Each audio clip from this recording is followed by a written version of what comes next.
284쪽에 소유권 보존 등기를 보실 건데요. 소유권 보존 등기도 무조건 출제가 된다고 보셔야 돼요.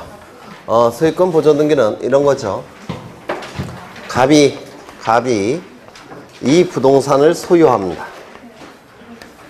이 부동산을 소유하게 되는데 처음으로 소유를 하더라는 겁니다. 이 부동산을 처음으로 소유할 때 이 소유 상태를 권리로 인정하는 것이 소유권이에요. 소유 상태를 권리로 인정하는 것이 소유권인데, 이 갑이 취득한 소유권을 갑은 다른 자들로부터 보호를 받겠다는 겁니다. 보호를 받기 위해서는 다른 사람에게 공시해야 됩니다. 내가 소유권을 가지고 있으니 침해하지 말라고 공시해야 돼요. 공시하는 방법은, 부동산의 경우 공시하는 방법은 뭐죠? 등기를 갖추는 거죠. 등기를 갖춰야 됩니다. 그래서 이 갑은 자신이 취득한 소유권을 보호받기 위해서 등기소에 가서 등기를 신청하게 될 겁니다. 등기소에 가서 등기를 신청하는데, 이때의 등기 이름이 소유권 보존 등기라는 겁니다. 소유권 보존 등기를 신청하게 되면 등기관은 등기를 실행해 줄 겁니다. 존재하는 소유권을 보호받기 위해서 최초로 갖추는 공시방법인 등기, 보존 등기 신청하게 될 겁니다. 보존 등기는 등기 문제가 존재하지 않죠. 따라서 단독 신청이에요. 그러면 등기소에서는 보존 등기를 실행해 줄 겁니다. 1번 소유권 보존 등기 갑, 이렇게 등기를 실행해 줄 겁니다. 그러면 부동산을 처음으로 소유하는 경우 어떠한 경우가 있느냐? 첫 번째, 건물을 신축하면 신축한 자는 건물에 대한 소유권 맨 처음에 소유하겠죠. 두 번째, 공유수면을 매립한다면 그 매립한 자는 그 토지를 취득하겠죠. 그렇죠. 세 번째, 규약상 공용 부분을 폐지한다면, 규약상 공용 부분 폐지할 때, 그러면 규약상 공용 부분이 폐지가 되면 이 공용 부분은 뭐로 전환이 됩니까? 전유 부분으로 전환이 되겠죠. 그럼 이 전유 부분을 취득하는 자, 그 자가 보존등기 신청한다고 했죠. 그래서 이러한 자들은 보존등기를 신청하게 될 테고, 보존등기 신청에 의해서 등기부에 이렇게 신청인의 이름이 기록이 될 겁니다. 그렇다면 이 보존등기를 신청하는 자는 자신에게 소유권이 있다는 사실을 증명할 수 있는 자만 보존등기를 신청할 수 있을 겁니다. 맞습니까? 여기에 기록이 돼야 되니까 소유권을 증명할 수 있는 자만 보존등기를 신청하게 될 거예요. 소유권을 증명할 수 있는 자만 보존등기의 신청인이 될 수가 있다는 겁니다. 그래서 이 소유권 보존등기 신청인이 될 수 있는 자 넷 반드시 외우셔야 된다고 했습니다. 첫 번째, 뭐가 있었죠? 대장의 최초의 소유자로 등록된 자. 대장의 최초의 소유자로 외우셔야 돼요. 등록된 자. 그리고요, 또는 그 상속인, 맞아 외우세요. 기타 포괄 승계인 반드시 외우셔야 됩니다. 이자는 대장에 의해서 소유권을 증명할 수가 있기 때문에, 보존등기를 신청할 수가 있습니다. 두 번째, 확정 판결에 의해서 소유권을 증명하는 자도 보존등기를 신청할 수 있습니다. 프린트 찾아보세요. 프린트에 다 제가 그려놨어요. 프린트에 세 번째, 수용에 의해서 소유권 취득을 증명하는 자도 보존등기를 신청할 수가 있습니다. 네 번째, 특별자치도지사,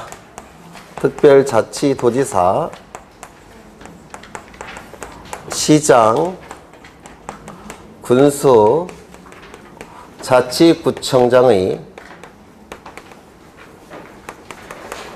확인에 의해서 소유권을 증명하는 자도 보존등기를 신청할 수가 있습니다.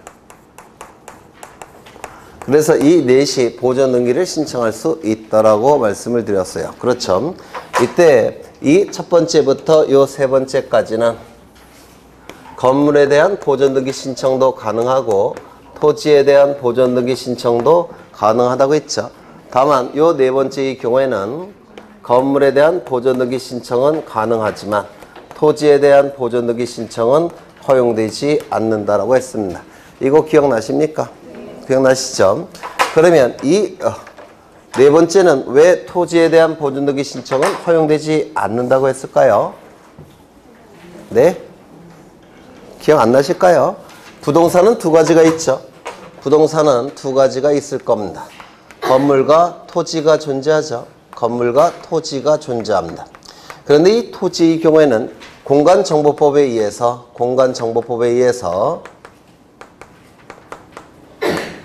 지적공부가 반드시 존재합니다.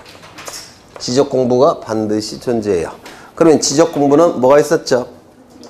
토지대장, 임야대장도 지적공부 안에 포함되는 거죠. 그러면 이 토지의 경우에는 지적공부, 즉 토지대장과 임야대장이 있기 때문에 구태여 이 확인서가 있을 필요가 있습니까? 없습니까? 없어요. 이거 갖고 보존등기 신청이 가능하기 때문에 그렇습니다. 그래서 이 토지의 경우에는 1번 갖고 보존등기 신청이 가능하니까 요 4번은 있을 필요가 없다는 겁니다. 맞습니까? 그런데 이 건물은 얘기가 달라져요. 건물은 건축물 허가를 받은 경우라고 한다면 건축물 대장이 존재하겠죠. 이때는 대장이 존재할 겁니다. 그런데 허가를 받지 않은 건물의 경우 이때는 건축물 대장이 존재하지 않습니다. 맞습니까? 건축물 대장이 존재하지 않습니다. 그러면 건축물 대장이 존재하지 않는데 등기는 할 필요가 있을까요? 없을까요? 무허가 건물도 재산이에요. 무허가 건물도 재산이기 때문에 다른 사람들로부터 보호받을 필요가 있죠. 따라서 보호받기 위해서 등기를 갖출 필요가 있습니다. 무허가 건물도. 그런데 대장이 없으니까 1번 갖고는 보존등기 신청할 수 없죠. 따라서 별도로 만든 게 이 확인서예요. 무허가 건물을 대비해서 만든 겁니다. 무허가 건물. 그래서 이 확인서는 건물만 필요하지 토지는 필요가 없습니다. 그러면 이 확인서는 이 건축물 대장이 존재하지 아니할 때 건축물 대장의 역할을 하는 서류가 이 확인서니까 건축물 대장과 같은 내용이 기록되어 있어야 됩니다. 그러면 건축물 대장의 내용이 뭡니까? 건축물 대장과 같은 내용이 이 허가서에, 확인서에 기록되어 있어야 돼요. 확인서에. 건축물 대장과 같은 내용이 기록되어 있어야 됩니다. 그럼 이 건축물 대장에 등록된 내용은 뭐냐면 건축물의 표시와 소유자의 표시가 건축물 대장의 내용이에요. 그러면 이 확인서도 건축물 대장의 역할을 해야 되니까 반드시 이 확인서 안에는 뭐가 들어가 있어야 됩니까? 건축물의 표시와 소유자의 표시가 있어야지만 이 확인서로서 보존등기를 신청할 수가 있는 겁니다. 요거 이해가 되실까요? 요거 좀 암기해 두셔야 됩니다. 그 다음에 이제 요 하나씩을 보실 건데요. 이때 이 대장은 세 가지가 있겠죠. 뭐가 있습니까? 토지의 경우에는 토지대장, 임야대장. 건물의 경우에는 건축물 대장을 얘기할 겁니다. 맞습니까? 그리고 이 대장에 최초의 소유자로 등록된 자만 보존등기 신청할 수 있다라고 했습니다. 그러면 대장에는 요게 대장인데요. 대장에는 부동산 표시사항과 소유자가 등록되어 있겠죠. 토지이면 토지의 표시, 토지대장, 임야대장은 토지의 표시, 건축물 대장은 건축물의 표시. 맞습니까? 그리고 소유자가 표시되어 있을 겁니다. 이 소유자가 최초로 등록된 자가 갑입니다. 갑은 보존등기 신청할 수 있습니까? 보존등기 신청할 수 있을 겁니다. 그러면 갑으로부터 이전 등록을 받은 자는 보존등기 신청할 수 있습니까? 없습니다. 왜요? 최초의 소유자로 등록된 자만이 보존등기 신청할 수 있다고 되어 있기 때문에 최초의 소유자로 등록된 자로부터 이전 등록을 받은 자는 보존등기 신청할 수 없습니다. 그러면 어떻게 해야 되느냐? 갑의 이름으로 보존등기한 다음에 을의 이름으로 이전 등기를 해야 되는 겁니다. 왜? 최초의 소유자로 등록된 자만이 보존등기 신청할 수 있다고 규정되어 있기 때문에 그렇습니다. 그런데 이런 경우도 있을 수가 있어요. 이건 대장인데 부동산 표시사항이 기록되어 있고 최초로 등록된 자는 국가입니다. 국가로부터 이렇게 이전 등록이 됐다는 겁니다. 그러면 이거는 갑은 보존등기 신청할 수 있느냐? 있습니다. 왜냐하면 국가가 탄생했을 때 최초의 영토 안에 있는 토지는 국가가 국민들에게 이렇게 하나씩 나눠준 겁니다. 따라서 이것도 사실은 요게 생략된 거나 마찬가지예요. 요게 국가가 탄생하게 되면 그 영토는 국가가 국민들에게 이렇게 나눠준 거예요. 이게 맨 처음에. 그러면 이것도 의미하는 바가 국가가 갑에게 나눠준 겁니다. 이것이 생략된 것에 불과해요. 그러면 이때의 갑은 보존등기 신청할 수 있습니까? 있다라고 얘기합니다. 다시요. 원칙적으로 최초의 소유자로 등록된 자만이 보존등기 신청할 수 있지만 예외적으로 국가로부터 이전 등록을 받은 자도 예외적으로 보존등기 신청할 수 있는 겁니다. 이거 이해가 되실까요? 그렇죠. 그 다음에 여기 상속인도 보존등기 신청할 수 있다고 되어 있는데 요 그는 최초의 소유자로 등록된 자를 얘기합니다. 그렇다면 이 갑의 상속인은 보존등기 신청할 수 있겠습니까? 네? 있겠죠. 이 갑이 사망했을 때 상속인이 나타나죠. 사망을 했으니까 갑은 더 이상 보존등기 신청을 못할 겁니다. 그러면 누구에게 보존등기 신청할 권한을 인정해야 되겠습니까? 상속인. 그렇죠. 최초의 소유자로 등록된 자의 상속인은 보존등기 신청할 수 있습니다. 그러면 얘도 보존등기 신청할 수 있겠습니까? 갑 상속인도. 얘도 보존등기 신청할 수 있겠죠? 뭐 있다면 보존등기 신청이 가능할 겁니다. 당연히. 그렇죠. 그러면 얘는 보존등기 신청할 수 있습니까? 최초의 소유자로부터 이전 등록을 받은 자의 상속인은 보존등기 신청이 허용되지 않을 겁니다. 맞습니까? 네. 그 다음에 여기서 기타 포괄 승계인 나와 있는데요. 기타 포괄 승계인이 나와 있는데 여기에 해당되는 게 뭐가 있냐면 유증이 있습니다. 유증. 이 유증은 유언을 통해서 증여할 때 유증이라고 불러요. 유언을 통한 증여를 유증이라고 부르는데요. 이 유증은 두 가지가 있습니다. 포괄 유증이 있고 특정 유증이 존재합니다. 이렇게 두 가지 종류의 유증이 있는데 이 포괄 유증을 받는 자는 포괄 승계인에 해당이 됩니까? 안 됩니까? 네? 되죠? 포괄 유증을 받은 자는 포괄 승계인에 해당이 돼요. 따라서 포괄 유증에 있어서 포괄 유증을 받은 자는 포괄 수증자는 보존등기 신청이 가능합니다. 그 다음에 특정 유증을 받은 자는 특정 승계인이죠. 포괄 승계인이 아니라 특정 승계인이에요. 따라서 특정 유증을 받은 자는 보존등기 신청할 수 없을 겁니다. 이거 이해가 되실까요? 그러면 이건 어떨까요? 여기 갑으로부터 포괄 유증을 받은 자는 보존등기 신청할 수 있습니까? 있겠죠? 그러면 요 갑으로부터 포괄 유증을 받은 자는 보존등기 신청할 수 있겠습니까? 있을 겁니다. 그러면 요 갑으로부터 특정 유증을 받은 자는 보존등기 신청할 수 있습니까? 없겠죠. 갑으로부터 특정 유증을 받은 자는 보존등기 신청할 수 있겠습니까? 당연히 없을 겁니다. 그렇겠죠. 그러면 요 을로부터 포괄 유증을 받은 자는 보존등기 신청할 수 있을까요? 당연히 없습니다. 여기 보시면 기타 포괄 승계인은 그 기타 포괄 승계인이라는 뜻이에요. 그래서 최초의 소유자로 등록된 자로부터의 포괄 승계인만 보존등기 신청할 수 있는 겁니다. 따라서 이전 등록을 받은 자의 포괄 승계인은 당연히 보존등기 신청할 수 없겠죠.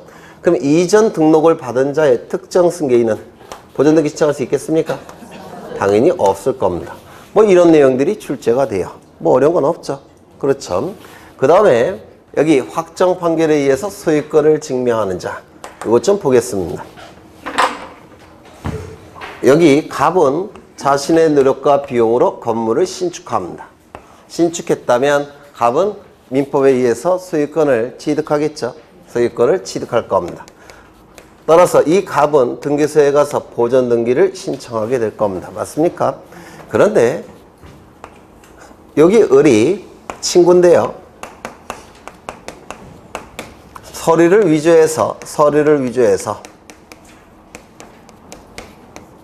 위조해서 대장을 만들었습니다. 대장을 만들었고 대장에 부동산 표시사항이 기록되어 있고 최초의 소유자로 을로 기록되어 있습니다. 그러면 을은 보존등기 신청할 가능성이 있을까요? 없을까요? 네? 대장을 위조했다는 얘기가 아니라 대장을 신청할 때, 지적공부에 등록을 신청할 때, 신규 등록을 신청할 때 서류를 위조해서 마치 지가 소유자인 것처럼 서류를 위조해갖고 신규 등록을 신청했다는 겁니다. 그래서 요 을의 이름으로 여기 최초의 소유자로 대장에 등록이 됐어요. 이게 위조되었다는 얘기가 아니라 이거를 신청하는 서류를 위조했다는 겁니다. 그럼 얘는 보존등기 신청할 가능성이 있습니까? 있겠죠. 대장에 최초의 소유자로 등록됐으니까 보존등기 신청할 가능성이 있습니까? 있겠죠. 그러면 이제 이 부동산에 대해서 갑과 을이 분쟁이 발생한 겁니다. 맞습니까? 그래서 이 분쟁을 해결하기 위해서 갑은 법원에 소송을 제기합니다. 소를 제기할 겁니다. 소가 제기게 되면 뭐 영수증 같은 거 다 첨부해서 소송을 제기하면 법원에서는 판결서 하나 만들어주겠죠. 판결서 하나 만들어질 겁니다. 판결서는 두 가지 내용으로 구성이 될 거예요. 주문, 이유. 이 주문은 두 줄에서 세 줄짜리로 대단히 짧다고 했죠. 이 주문의 끝문장이 확인한다로 끝나면 무슨 판결? 확인 판결. 이행하라로 끝나면 이행 판결. 한다로 끝나면 형성 판결. 기억나십니까? 그래서 이 주문 갖고 판결의 종류가 결정이 됩니다. 주문의 끝문장 갖고 판결의 종류가 결정이 돼요. 그런데 주문이 뭐로 끝나건 이 판결 이후에 갑이 소유자로 표시가 되어 있다면, 판결 이후에 소유자로 표시되어 있다면 법원은 누구를 소유자로 인정한 겁니까? 갑을. 맞습니까? 그럼 이 판결서를 가지고 갑은 보존등기 신청할 수가 있습니다. 그것이 바로 판결에 의해서 소유권을 증명하는 자가 보존등기를 신청하는 경우예요. 그렇다면 이 소유권 신청하는 보존등기 신청하는 그 신청인은 확인 판결을 가지고 신청해야 된다. OX, X. 판결의 종류는 따지지 않습니다. 이행 판결서를 가지고 신청해야 된다. OX, X. 형성 판결을 가지고 신청해야 된다. OX, X입니다. 아무 판결이나 상관이 없습니다. 판결 이후에 소유자임이 표시되어 있다면 법원은 그 자를 소유자로 인정한 겁니다. 판결의 효력은 민사소송법에서 양쪽에 다 있어요. 다 있기 때문에 여기 뭐로 끝나건 판결 이후에 소유자임이 표시되어 있다면 그 자는 보존등기 신청이 가능합니다. 이때 조금 더 들어가면 지금 갑은 누구를 피고로 삼았습니까? 을. 그렇죠. 이 을은 서류를 위조해서 대장을 만들었기 때문에 이 을은 보존등기 신청할 가능성이 있습니까? 있죠. 보존등기 신청 가능한 자를 피고로 삼는 겁니다. 갑은 원고가 되겠죠. 보존등기 신청할 가능성이 있는 자를 피고로 삼아 판결을 받아야 돼요. 이를 뭐라고 부르냐면 피고 적격이라고 얘기합니다. 피고 적격. 문제가 좀 어렵게 나오면 이것도 출제가 될 수가 있어요. 그러면 피고 적격이 없는 자를 피고로 삼아서 판결을 받았을 때 이때는 보존등기 신청할 수 있을까요? 없을까요? 없습니다. 피고는 아무나 되는 게 아니에요. 만약에 피고 적격이라는 개념이 없다면 와이프를 그냥 피고로 삼아서 판결을 받았다고 해서 보존등기 신청할 가능성이 있겠죠. 또는 아주 친한 친구를 피고로 삼아서 판결을 받아 보존등기 신청할 가능성이 나타나게 됩니다. 이걸 막기 위해서 피고 적격이 딱 정해져야 돼요. 이게 문제가 어렵게 나오면 이것도 나올 수 있습니다. 그렇다면 을은 피고 적격이 있을까요? 없을까요? 있죠. 왜? 최초의 소유자로 등록된 자니까 피고 적격이 있습니다. 얘는 피고 적격이 있을까요? 없을까요? 네? 없습니다. 대장에 이전 등록을 받은 자는 보존등기 신청할 가능성이 없습니다. 따라서 피고 삼아봤자 그 판결은 보존등기 신청할 수 있는 판결이 아닙니다. 이거 이해가 되실까요? 그럼 얘는 어떨까요? 을의 상석이는 피고 적격이 있겠습니까? 있을 겁니다. 왜? 보존등기 신청할 가능성이 있으니까. 그렇죠. 병의 상석이는 비고 적격이 있을까요? 얘가 안 되니까 얘도 안 되는 겁니다. 그러면 을의 포괄 유증을 받은 자는 피고 적격이 있겠습니까? 있을 겁니다. 병으로부터 포괄 유증을 받은 자는 피고 적격이 있겠습니까? 없습니다. 왜? 보존등기 신청할 가능성이 없기 때문에 그렇습니다. 이거 이해가 되실까요? 그러면 국가로부터 을이 이전 등록을 받았다면 을은 피고 적격이 있겠습니까? 있겠죠? 네, 이것도 피고 적격이 있다라고 얘기합니다. 그래서 보존등기 신청할 가능성이 있는 자가 바로 피고 적격이 있는 자예요. 그 자를 피고로 삼아 보존등기를 신청해야 됩니다. 이거 이해가 되실까요? 피고 적격은 결국은 저거랑 똑같은 거예요. 저거. 좀 어려운 거 하고 있습니다. 그럼 이건 어떨까요?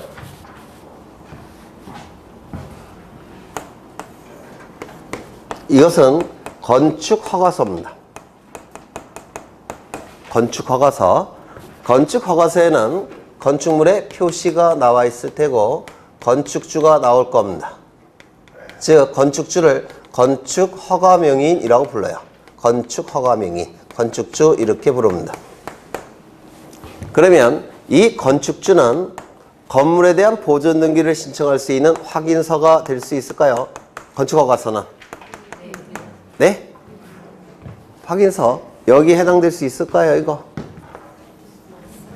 건축허가서는 이 확인서가 되기 위해서는 건물이 일단 완성이 되고 완성된 상태에서 소유자가 있어야 돼요.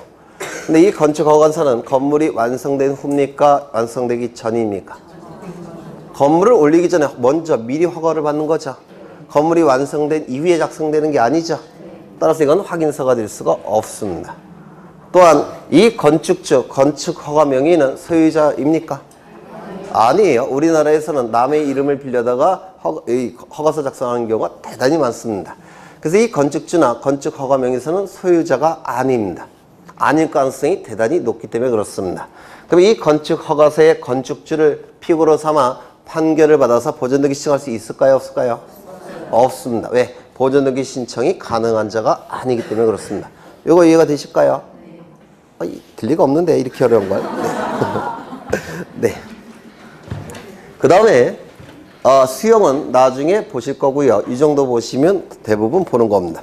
그러면 이제 책을 좀 보겠습니다. 284쪽을 보시면 보존등기의 의의가 나와 있는데요. 여기서도 출제될 게 있는데 1번을 보죠. 1번. 소유권 보존등기는 소유권을 창설하는 등입니까? 아니죠. 이미 취득한 소유권을 다른 자들로부터 보호받기 위해서 하는 등기죠. 따라서 소유권 보존등기는 권리를 창설하는 등기가 아닙니다. 이거 이해가 되실까요? 네. 두 번째. 이 보존등기는 원칙이 이미 신청이 원칙이죠. 맞습니까? 등기는 이미 신청이 원칙이라고 했죠. 당사자가 신청하는 것이고 당사자도 이미 신청이 원칙이라고 했습니다. 그럼 이미 신청은 등기를 신청하고 싶을 때 신청하는 것이고 등기를 신청하기 싫으면 신청하지 않아도 상관이 없습니다. 따라서 미등기 부동산이 존재하는 겁니다. 그래서 그렇죠. 보존등기를 신청하고 싶으면 신청하는 것이고 보존등기 신청하기 싫으면 안 해도 그만입니다. 그래서 미등기 부동산이 우리나라에 많이 존재합니다. 그러면 갑은 건물을 신축합니다. 그러면 갑은 소유권을 취득하겠죠. 이 취득한 소유권을 보호받기 위해서 갑은 보존등기를 신청하게 될 겁니다. 맞습니까? 그런데 반드시 신청해야 됩니까? 그건 아니에요. 하고 싶을 때, 신청하고 싶을 때 신청하는 것이고 신청하기 싫을 때는 신청 안 해도 상관이 없습니다. 이미 신청이 원칙이기 때문에 그렇습니다. 그런데 예외적으로 보존등기를 신청할 의무가 부과되는 경우가 있습니다. 부동산등기 특별조치법에서 언제 의무가 부과되느냐면 이 부동산에 대해서 갑만 이해관계인이 존재하는 게 아니라 다른 사람도 이해관계인이 존재할 때 그때는 갑은 보존등기 신청해야 됩니다. 누구를 위해서? 을을 위해서. 그렇죠. 갑 혼자만 있을 때는 보존등기 신청하고 싶을 때 신청하는 것이고 신청하기 싫으면 안 해도 그만입니다. 하지만 그 부동산에 대해서 또 다른 이해관계인이 존재한다면 그 이해관계인을 위해서 보존등기를 신청해야 됩니다. 이거 이해가 되실까요? 그렇다면 갑이 건물을 완성했습니다. 건물이 완성이 됐다면 이제 대장이 만들어지겠죠. 건축물 대장이 만들어질 겁니다. 그러면 이제 보존등기 신청이 가능하겠습니까? 보존등기 신청이 가능할 겁니다. 이 상태에서 갑은 을과 매매계약을 체결합니다. 소유권 이전 등기까지 이루어지면 갑이 가진 소유권은 을의 소유권으로 변동이 될 겁니다. 그러면 을 명의로 등기가 이루어지기 위해서는 먼저 등기부가 있어야 되죠. 등기부를 만드는 것은 보존등기인데요. 보존등기 누가 신청해야 되는 겁니까? 갑이. 그런데 이때도 보존등기 신청 여부를 갑의 자유의사에 맡겨놓을 수 있습니까? 없습니다. 누구 때문에? 을 때문에. 그렇겠죠. 그러면 시간이 이렇게 흘러간다고 할 때 이 시점은 건물이 완성이 돼서 보존등기 신청이 가능한 시점입니다. 그 이후에 갑과 을 사이에 매매계약을 체결했다는 겁니다. 그러면 이 시점부터 누가 나타납니까? 을이 나타납니다. 그러면 을을 위해서 이제 갑은 자유의사에 맡겨놓을 수 없습니다. 그렇죠? 따라서 이 시점부터 60일 이내에 갑은 보존등기를 신청해야만 됩니다. 보존등기를 신청해야 됩니다. 누구를 위해서? 을을 위해서. 그래서 이 기간 동안에 등기부가 만들어지면 이제 을의 이름으로 이전 등기를 할 수가 있을 겁니다. 이거 이해가 되실까요? 네. 그러면 보존등기 신청이 먼저 가능하고 그 다음에 이해관계인이 나타난다면 이해관계인이 나타난 시점부터 60일 이내에 이해관계인을 위해서 등기를 신청해야만 됩니다. 이거 이해가 되실까요? 네. 두 번째, 이걸 위에다가 그렸어야 되는데 갑은 건물을 짓고 있는 도중에 있습니다. 건물을 짓고 있는 도중에 있다면 건물이 완성되지 않았기 때문에 보존등기 신청 자체가 불가능할 겁니다. 맞습니까? 이 상태에서 갑은 을과 매매계약 체결할 수 있습니까? 우리 민법에 의하면 네? 있습니다. 사적자치 원칙상 103조 104조에만 반하지 않는다면 네, 당연히 매매계약 체결이 가능합니다. 매매계약을 먼저 체결한 다음에 이제 건물을 완성했다는 겁니다. 누가? 갑이. 그러면 이제 보존등기 신청이 가능합니까? 이제 가능하게 될 겁니다. 그러면 시간이 이렇게 흘러간다고 봤을 때 먼저 갑과 을 사이에 매매계약이 체결되었죠. 갑과 을 사이에 매매계약이 체결되었습니다. 그리고 나서 건물이 완성이 됐다는 겁니다. 그러면 이제 보존등기 신청이 가능할 겁니다. 그럼 이 시점부터 60일 이내에 갑은 보존등기를 신청해야만 됩니다. 이렇게 되는 겁니다. 그러면 요걸 보시면 여기서부터 갑에게 보존등기 신청 의무를 부과할 수 있습니까? 없습니까? 없습니다. 왜요? 건물이 완성되지 않았으니까. 맞습니까? 따라서 그럼 여기는 어떻습니까? 여기서부터 보존등기 신청 의무를 부과할 수 있습니까? 이때는 왜 안 됩니까? 이미 신청이 원칙이니까. 이거 이해가 되실까요? 여기는 건물이 완성이 안 돼서 여기는 이미 신청이 원칙이니까. 그렇죠? 그래서 이건 좀 어려운 내용이 아니라서 출제될 가능성이 있습니다. 몇 번 출제가 됐고요. 이거 좀 기억해 두실 필요가 있습니다. 그 내용이 동글뱅이 2번에 나와 있고요. 동글뱅이 2번에. 그 다음에 3번을 보시면 부동산 일부에 대한 소유권 보존 등기 가능합니까? 안 된다고 했죠? 부동산 일부에 대한 소유권 이전 등기 안 된다고 했죠? 그러면 부동산 권리의 일부에 대해서 보존 등기 신청이 가능합니까? 그것도 안 된다고 했죠? 지분권자 1인이 자신의 지분에 대해서만 보존 등기 시작할 수 있다 없다? 없다. 전원의 명의는 보존 등기 시작할 수 있다 없다? 있다. 그걸 얘기하는 겁니다. 그걸 얘기하는 것이고요. 그래서 그 3번, 4번도 앞에서 보신 거고요. 이제 오른쪽을 보시면 보존 등기를 신청할 수 있는 자 다 설명이 됐습니다. 1번, 2번, 3번, 4번 다 설명이 되는데요. 하나 빼먹은 게 있네요. 여기를 좀 보겠습니다. 요거. 보존 등기 신청이 가능한 자를 피고로 삼다고 했죠. 맞습니까? 그런데 요건 대장인데요. 대장에 부동산 표시사항이 있고 그 다음에 여기 빈칸으로 되어 있다는 겁니다. 갑이 건물을 신축했는데요. 갑이 건물을 신축했어요. 그런데 누군가 서류를 위조해서 대장을 만들었는데요. 그 대장의 소유자 부분이 빈칸으로 되어 있다는 겁니다. 그럼 누구를 피고로 삼아야 될지 참 헷갈리겠죠? 누구를 피고로 삼아야 됩니까? 모르시는 게 당연해요. 네. 요 부동산이 건물일 때는 이 건물과 관련된 서류는 전부 다 지자체가 갖고 있어요. 따라서 지자체를 피고로 삼습니다. 이 부동산이 토지일 때는 이 토지는 통치권이 미치는 공간적 범위죠. 맞습니까? 따라서 통치권 행사자인 국가를 피고로 삼아야 됩니다. 이게 또 출제가 되고 있죠. 그래서 대장의 소유자 부분이 빈칸으로 되어 있다면 그 부동산이 토지일 때는 국가, 건물일 때는 지자체를 필요로 삼는 겁니다. 이것도 가끔 출제되죠. 네. 그래서 다 보신 거예요. 출제될 수 있는 가장 어려운 내용까지 보존등기 다 보신 겁니다.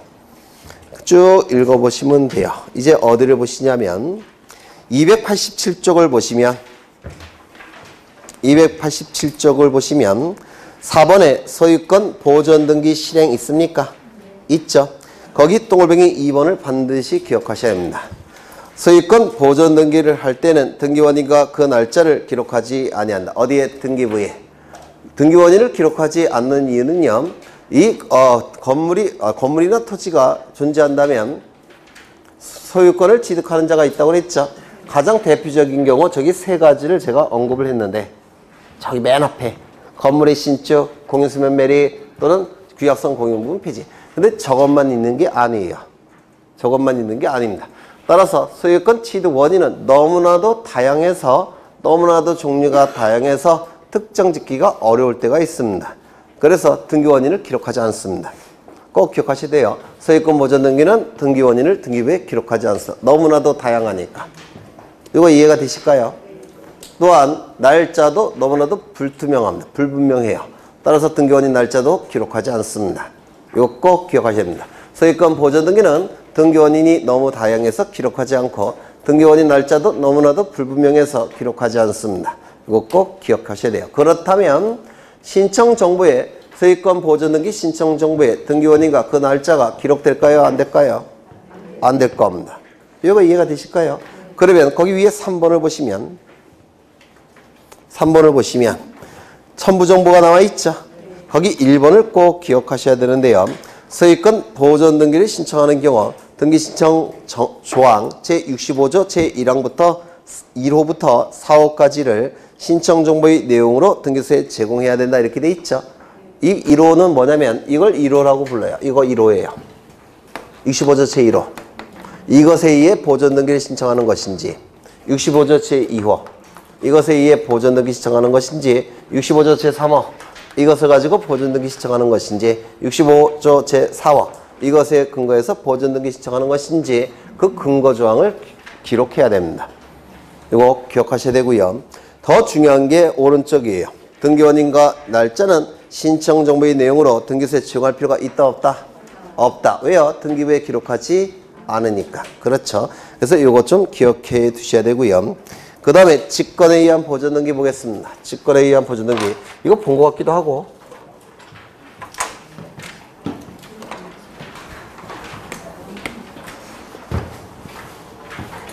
여기에 이 부동산의 소유자는 갑입니다. 소유권은 갑이 갖고 있어요. 그런데 이 갑은 동시에 채무자입니다. 그러면 채무자는 자신의 채무를 변제기에 자발적으로 이행을 해야 되겠죠. 그게 원칙이에요. 채무자는 자신의 채무를 이행기에 자발적으로 이행해야 됩니다. 변제기에 자발적으로 변제해야 돼요. 그게 정상입니다. 그런데 여기 채무자가 있다는 얘기는 여기에 채권자가 있다는 뜻이에요.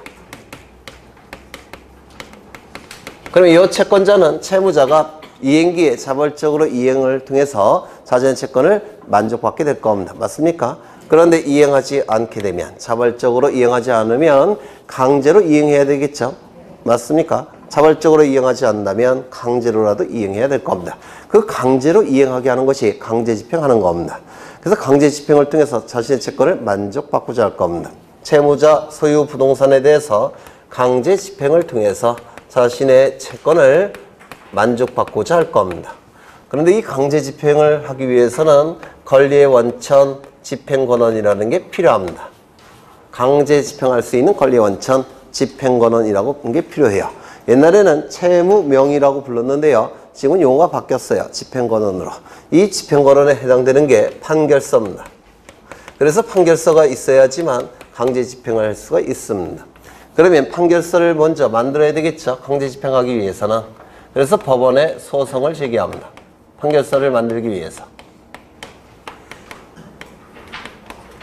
문제는 소송이 제기된 시점부터 판결이 확정이 되기까지는 시간이 걸려요. 짧으면 1년, 길면 15년까지도 걸릴 수가 있습니다. 이게 소송이라는 게. 그러면 중간에 갑이 그 소유 부동산을 다른 자에게 처분하게 되면 요 시점부터 소유권은 누구에게 귀속이 됩니까? 을이 갖게 되죠. 그러면 갑이 을에게 그 부동산을 처분하게 되면 즉 매매계약을 체결하고 이전 등기까지 하게 되면 확정 판결이 있다고 하더라도 받았다고 하더라도 강제집행 들어올 수 있습니까? 없게 돼요. 왜? 더 이상 채무자 소유 부동산이 아니라 다른 자 소유 부동산이기 때문에 그렇습니다. 맞습니까? 그러면 이 채권자 입장에서는 채무자가 그 소유 부동산을 다른 자에게 처분을 못하도록 해야 될 겁니다. 그렇겠죠? 처분을 못하도록 하는 것을 멋있게 표현하면 채무자가 그 소유 부동산을 계속 가지고 있도록 해야 되겠다는 겁니다. 보존한다 이런 용어를 써요. 그래서 가지고 있도록 보존시키도록 소송을 제기해야 됩니다. 이를 보존소송이라고 불러요. 이 보존소송은 두 가지가 있는데요. 가압류 신청 또는 처분금지 가처분 신청, 이 두 가지를 보존소송이라고 부릅니다. 이 가압류 신청, 처분금지 가처분 신청은 어떠한 차이가 있느냐면 요 A가 가진 채권이 금전 채권일 때 이때는 가압류 신청을 하게 됩니다. 가압류 신청을 통해서 가압류 채권자는 강제집행은 어떻게 하냐면 강제경매 절차로 넘깁니다. 강제경매 절차로 넘어가면 매각대금, 매수대금, 경락대금이 있죠. 그 경락대금으로부터 순위에 맞춰서 배당을 받아가는 방법으로 강제집행을 하는 겁니다. 이 처분금지 가처분 신청은 이 채권자가 가진 채권이 금전 이외의 채권일 때 이때 처분금지 가처분을 보존소송으로 제기하는 겁니다. 그러면 이 처분금지 가처분은 어떻게 강제 집행하냐면 판결서를 만들어졌을 때 경매 절차로 넘기는 게 아니에요. 강제로 뺏어가는 겁니다. 이게 강제 집행의 방법이 달라요. 이거는 금전 채권이니까 경락대금으로부터 배당받아갈 수 있죠. 이건 금전 이외의 채권이니까 경락대금으로부터 뭐 어떻게 할 수 없죠. 따라서 이거는 권리를 뺏어가는 겁니다. 처분금지 가처분은 강제 집행의 방법이 다릅니다. 여기까지 이해가 되셨을까요? 그러면 이제 소송을 제기하면서 가압류를 신청하는 경우도 있을 테고 보존소송으로 처분금지 가처분, 이건 너무 기니까 보통 이걸 생략해요. 그래서 가처분을 신청하는 경우도 있을 겁니다. 이거를 보존소송이라고 불러요. 그리고 요걸 뭐라고 부르냐면 본안소송이라고 부릅니다. 본래의 안건인 소송이라고 해서 본안소송. 본래의 안건이 뭡니까? 강제 집행하기 위해서 판결서 만들어내는 거죠. 그래서 이걸 본안소송이라고 부릅니다. 본래의 안건인 소송, 판결서 만드는 소송. 그런데 이 보존소송은 법원에서 금방 결정을 해줍니다. 이 갑이 을에게 처분하기 전에 후딱 결정해야 되겠죠. 그래서 긴급성을 요하기 때문에 이건 2, 3일이면 결정이 나와요.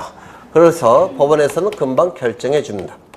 결정이 됐다면 이제 이 을에게 피해가 발생하지 않도록 공시해야 되겠죠. 그래서 이 가압류 결정, 처분금지 가처분 결정이 이루어지면 등기소에 촉탁합니다. 가압류 등기, 가처분 등기는 등기소에 촉탁하게 돼요. 그럼 이 가압류 등기, 이 가처분 등기는 법원의 촉탁에 의한 등기입니다. 실행되는 등기가 법원의 촉탁이면 원칙이 말소도 법원의 촉탁입니다. 말소가 법원의 촉탁이면 회복도, 말소 회복도 법원의 촉탁이에요. 이거 좀 기억하죠? 실행되는 방법과 말소되는 방법과 말소 회복되는 방법은 같은 방법이 원칙입니다. 그러면 등기가 처음 실행될 때 공동신청이면 말소도 어떻게 될까요? 공동신청. 회복은요? 공동신청. 실행된 등기가 단독신청이라고 한다면 회복은 어떻게 될까요? 단독신청. 말소도 단독신청. 소유권 보존등기는 단독신청이죠. 말소는 어떻게 될까요? 단독신청. 말소 회복은요? 단독신청. 그게 원칙입니다. 그럼 이 가압류 가처분 등기는 법원의 촉탁에 의한 등기니까 원칙이 말소는 어떻게 이루어집니까? 법원의 촉탁에 의해서 말소가 될 겁니다. 맞습니까? 여기까지 되셨을까요? 네. 그러면 이제 가압류 등기, 가처분 등기가 이루어지게 되는데 여기서 금지라는 용어는 쓰고 있죠. 처분하는 것을 금지시키는, 처분할 것을 금지시키는 임시의 법원의 처분 아닙니까? 금지라는 용어를 쓰고 있습니다. 다만 금지의 효력이 있을까요? 없을까요? 없습니다. 이유는 요 A가 100% 승소 판결을 받는다는 보장은 없습니다.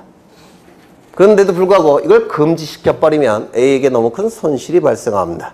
따라서 금지의 의미는 없고 제한의 효력이 있다 이렇게 얘기합니다.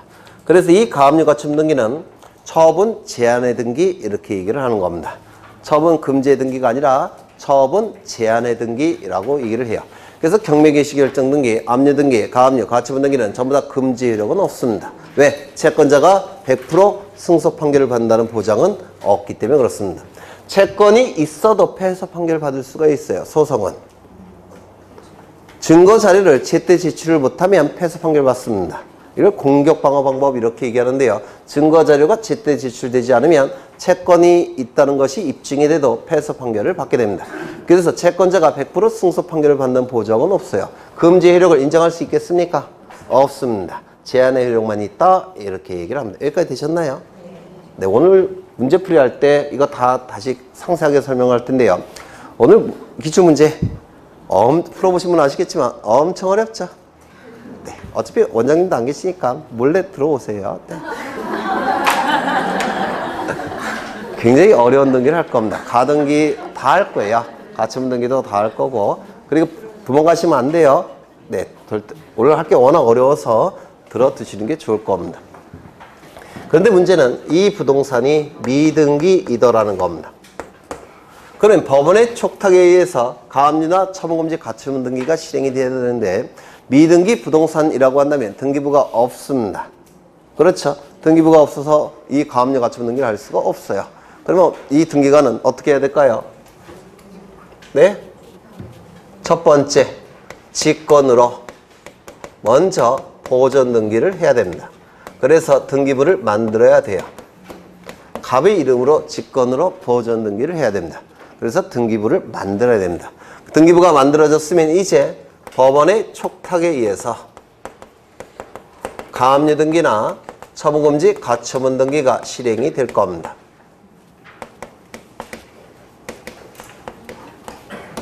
그 직권 보존 등기가 여기서 나타나게 됩니다. 그런데 이 직권 보존 등기가 가능하기 위해서는 요건을 충족해야 돼요. 요건이 뭐냐면 이 직권 보존 등기는 요 촉탁이 첫 번째 법원의 촉탁이 있어야 됩니다. 법원의 촉탁에 의한 등기만 직권 보존 등기가 가능합니다. 그러면 세무서의 촉탁이 있을 때 이때는 직권 보존 등기 가능하겠습니까? 세무서의 압류 등기 촉탁이 있을 때 허용되지 않습니다. 반드시 촉탁의 주체는 법원이어야 돼요. 세무서의 촉탁 갖고는 불가능합니다. 이거 기억하셔야 되고요. 두 번째 소유권에 관한 처분 제한 등기에 촉탁이 있어야 됩니다.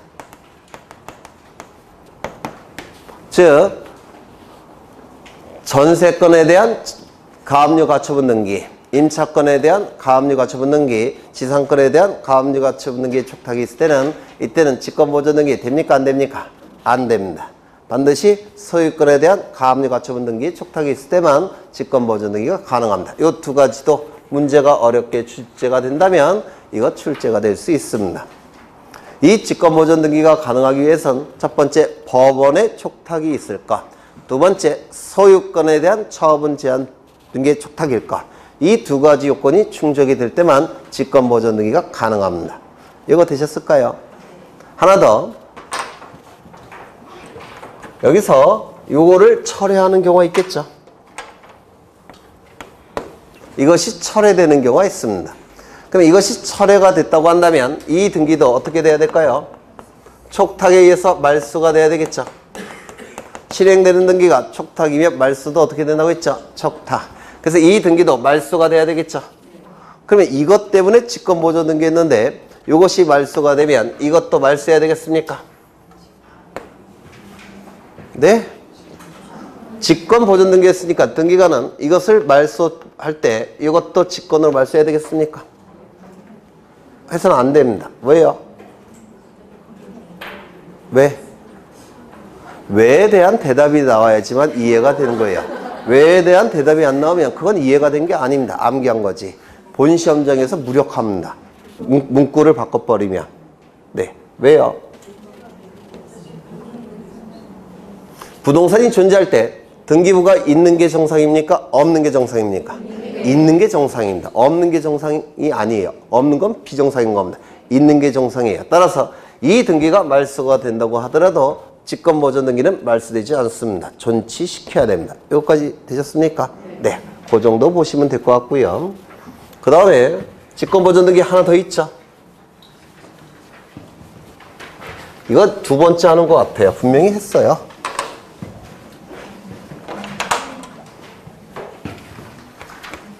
요거는 주택 아니면 상가 건물입니다. 주택 아니면 상가 건물인데 주택 상가 건물 하면 무슨 법이 떠올라셔야 됩니까? 임대차 보호법. 민법에서 하셨죠? 네. 확인하겠습니다. 갑은 을가 저도 이거 두 번째 하는 거예요. 확인해도 되겠죠? 네. 임대차 계약을 체결합니다. 임대차 계약이 체결되면 요 임대차 계약은 임차권이 물건이 아니라 채권이죠. 따라서 계약이 성립되면 임차권이 발생할 겁니다. 그러면 이때 이 임차권에 대항력을 부여하기 위해서는 임차권 등기가 되면 되겠죠. 임차권 등기는 두 가지가 있어요. 우리 등기법에서는 임차권 등기를 둘로 나누는데요. 첫 번째 임차권 설정 등기, 그리고 임차권 등기. 이렇게 둘로 나눕니다. 설정은 만들 설자에 정할 정자를 쓰죠. 그래서 임차권을 만들어주는 등기, 즉 갑과 을이 공동신청을 통해서 하는 임차권 등기, 이를 임차권 설정 등기라고 부르고요. 우리 등기법에서. 민법에서 약간 다르게 부를 겁니다. 갑과 을이 등기소에 가서 등기를 신청하는 임차권 설정 등기라는 게 있고요. 두 번째는 법원의 촉탁에 의해서 이루어지는 임차권 등기가 있습니다. 이걸 그냥 임차권 등기라고 불러요. 어떤 차이가 있느냐면 임차권 설정 등기는 등기의 효력이 언제 발생합니까? 접수 시. 따라서 대항력도 언제 발생합니까? 접수 시점부터 발생합니다. 하지만 이 법원의 촉탁에 의한 임차권 등기는 이거는 기존의 대항력이 유지가 됩니다. 그래서 접수 시점이 아니에요. 더 이전에 발생합니다. 이게 그래서 두 개의 차이점이 나타나요. 그러면 보통 임차권 발생했을 때 갑과 을이 등기소에 가서 임차권 설정 등기를 신청할 텐데요. 보통 집주인이 안 해주죠. 그러면 등기 말고 다른 방법을 통해서 대항력을 발생시키는 방법이 있습니다. 뭐가 있습니까? 점유와 주민등록 또는 전입신고. 전입신고가 이루어지면 주민등록이 있는 것으로 간주합니다. 주민등록법에서. 그러면 언제부터 대항력이 발생합니까? 이길 0시. 이 길은 다음날 이란 뜻이에요. 다음날 0시부터 임차권의 대항력이 발생합니다. 이 길 0시부터 여기까지 되셨습니까? 그렇죠. 그런데 임대차 계약서에 정한 존속기간이 종료가 됩니다. 존속기간이 종료가 됐다면 이제 임차권 소멸하겠죠. 소멸했을 테니까 임차보증금 어떻게 돼야 될까요? 반환이 돼야 될 겁니다. 그런데 반환이 안 되더라는 겁니다. 돈이 없다고 지금 갑이 튕기고 있습니다. 문제는 임차권이 존속기간이 종료가 됐으니까 을은 병이 집으로 이사 가야 되겠죠. 맞습니까? 그러면 이 병이 집에 대해서 임대차 계약을 체결할 테고 병가 그럼 여기서도 임차권의 대항력을 발생시키기 위해서는 이쪽에 점유해야 되고 전입신고해야 되겠죠. 주민등록 갖춰야 되겠죠. 그러면 이쪽 부동산을 점유하게 되면 여기는 어떻게 됩니까? 점유 상실. 그 다음에 이쪽에 주민등록을 갖추게 되면 주민등록 이탈. 그러면 이쪽으로 이사 가게 되면 대항력은 어떻게 됩니까? 상실될 수밖에 없어요. 그런데 문제는 대항력이 있을 때도 보증금이 반환되지 않았는데 이사가는 바람에 대항력이 상실된 상태로 간다면 보증금 반환받을 가능성은 더 떨어집니다. 맞습니까? 그러면 이 대항력을 유지시키고 이사를 가야 되는데 유지시키는 방법은 등기를 갖추는 겁니다. 맞습니까? 그러면 임차권 설정 등기와 임차권 등기 두 가지가 있는데요. 이 임차권 설정 등기, 즉 갑과 을이 하는 공동신청을 통해서 하는 임차권 설정 등기는 접수 시점부터 효력이 발생하니까 대항력 다 상실합니다. 기존의 대항력은 상실하고 접수 시점부터 다시 발생해요. 맞습니까? 그런데 요 법원의 촉탁에 의해서 이루어지는 요 임차권 등기는 기존의 대항력을 유지시킵니다. 그럼 어느 걸 해야 되겠습니까? 네, 아래쪽을 해야 돼요. 이거 이해가 되실까요? 그러면 이 을은 법원에 신청하는 겁니다. 정확한 용어는 임차권 등기 명령에 의한 임차권 등기라고 불러요. 임차권 등기 명령에 의한 임차권 등기를 신청하는 겁니다. 너무 기니까 이걸 생략한 거예요. 이게 아니지. 이걸 생략한 겁니다.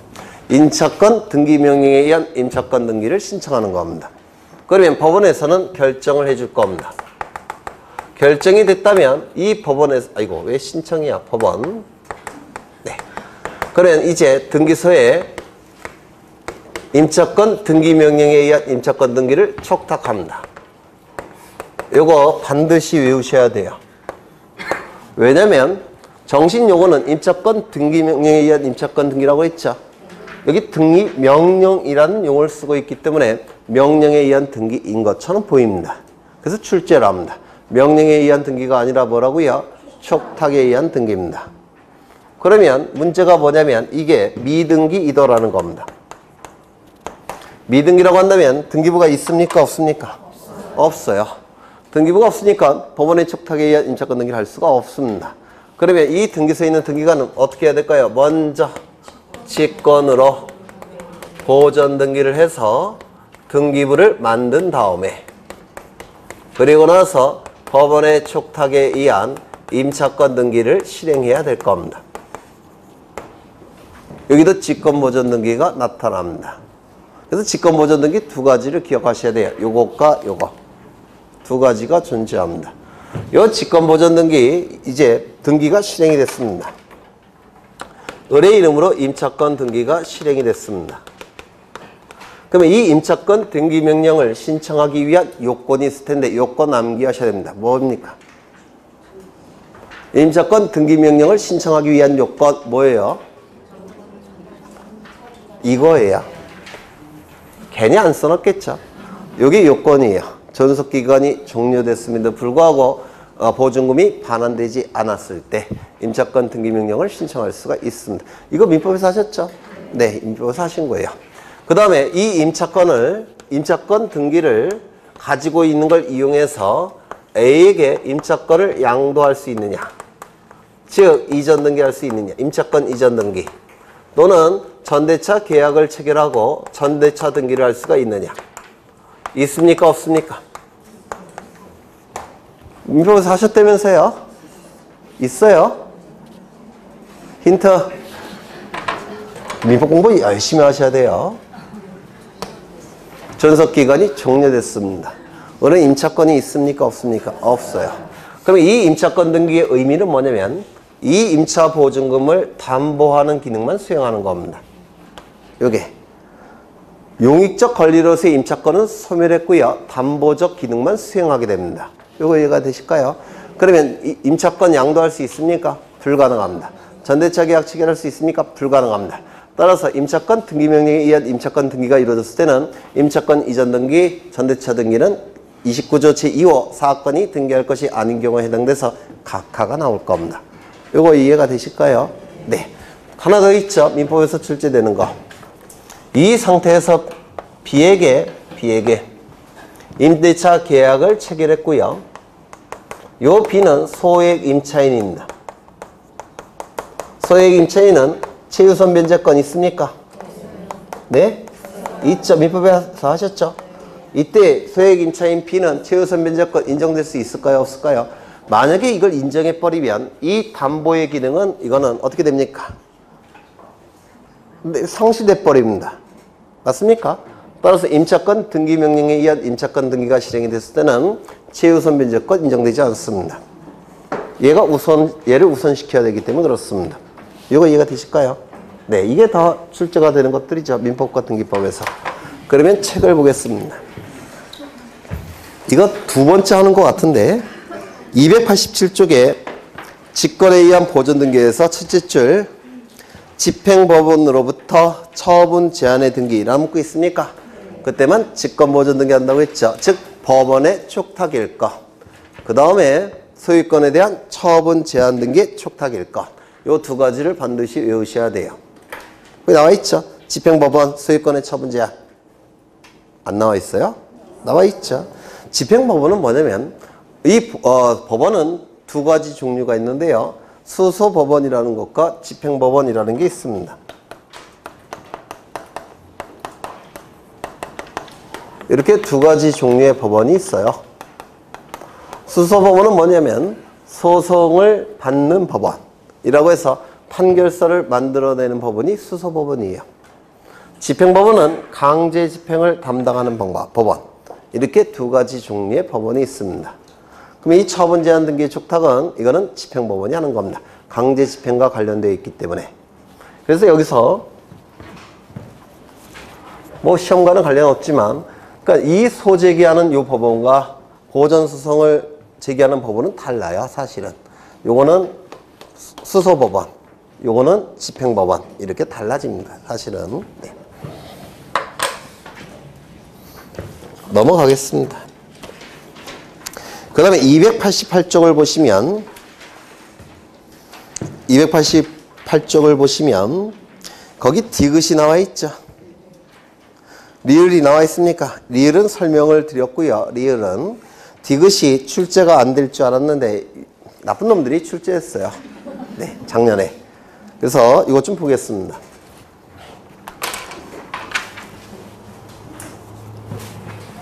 요 경우를 얘기하는 건데요. 먼저 직권으로 보존 등기한 다음에 촉탁에 의한 가압류 가처분 등기가 실행이 된다고 했죠. 맞습니까? 그런데 이 건축물이 건축법상 사용 승인을 받지 못했다는 겁니다. 아직. 이 건축물이 건축법상 사용 승인을 받지 그러니까 허가를 받지 못했다는 겁니다. 허가를 받지 못했다면 허가를 직권 보존 등기할 때 여기 직권 보존 등기할 때 표제부가 만들어지겠죠. 그리고 갑구 만들어질 테고 을구가 만들어지겠죠. 그래서 1번 소유권 보존 갑 이렇게 등기가 실행이 되겠죠. 그런데 이 부동산이 건축법상 허가 승인 사용 승인을 받지 못했다면 요 표제부에 건축법상 사용 승인을 받지 못했다는 사실을 기록해야 됩니다. 이 건물을 직권보존 등기할 때 건축법상 사용 승인을 받지 못한 건물이라는 사실을 여기다가 기록해야 돼요. 그것도 공시해야 됩니다. 그러면 나중에 사용 승인 받았다면 나중에 사용 승인을 받았다면 이거는 어떻게 해야 될까요? 말소 시켜야 되겠죠. 이 말소는 갑이 말소 등기를 신청하는 겁니다. 소유권의 보존 등기 명인이 말소 등기 신청하는 건데요. 표제부 등기는 원칙이 다 1월입니다. 말소 등기도 1월 이내에 신청하는 겁니다. 사용 승인을 받은 날로부터 1월 이내에. 이게 출제가 됐어요. 이게 사실은 이게 출제되리라고 전혀 예상을 못했는데요. 이걸 모르신다고 하더라도 문제를 풀 수는 있어요. 뭐냐면 표제부 등기는 원칙적으로 1월 이내에 신청하는 겁니다. 표제부 등기는 1월 이내. 그것만 알고 계시다면 당연히 이것도 틀리라고 낸 문제지만 득점하실 수 있었을 겁니다. 그 다음에 이제 289쪽을 보십니다. 매매 계약으로 인한 소유권 이전 등기가 나와 있고요. 한 페이지 넘겨보시면